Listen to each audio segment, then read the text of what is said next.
Welcome to video 71 in series 3, and in this video I'm going to set up a ragdoll for the enemy. Okay, since we set up the golem and it's in a T-pose, it's actually really easy to make a ragdoll. So we've got a game object, a 3D object, ragdoll, so this menu here. Now if you mess up while you're making it, then I do recommend that you just start again. Just delete that one, drop in a new one, and start over. Okay, now you've got to assign the relevant bones. So pelvis, this one just matches up nicely.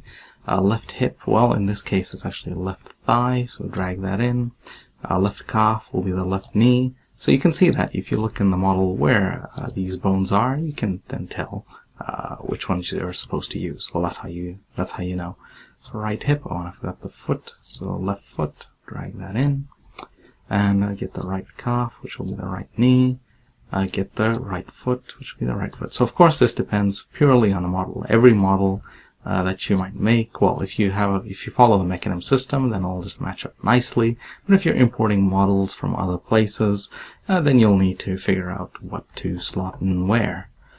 Okay, so continuing on, a left upper arm will be left arm, left forearm will be a left elbow.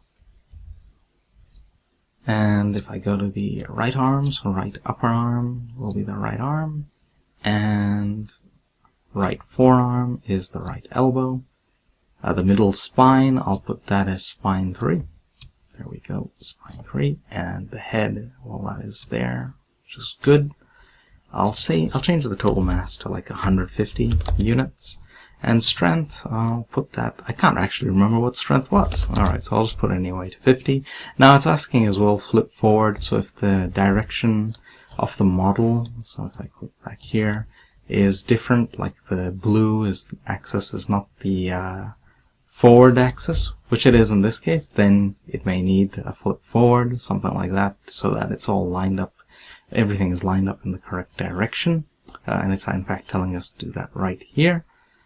In our case, it's all good. This model has been made very well, and it's set up very well as well. So even years later, you're using it, and it works perfect.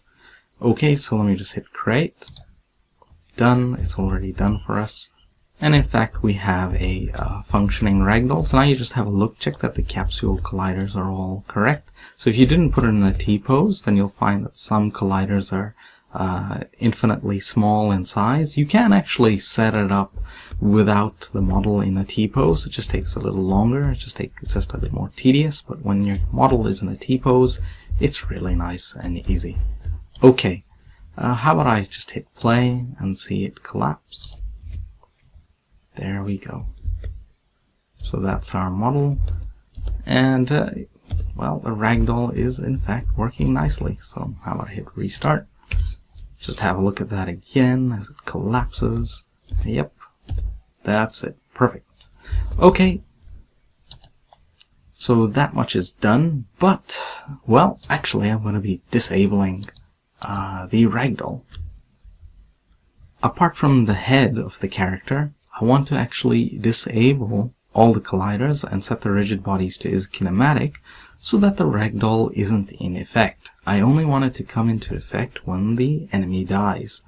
So I don't want these colliders bashing about and eating up CPU power and stuff. I'll have a hitbox separately that will allow the enemy to smash through objects, but for this sort of stuff it's expensive to leave it alone. So let me go back here.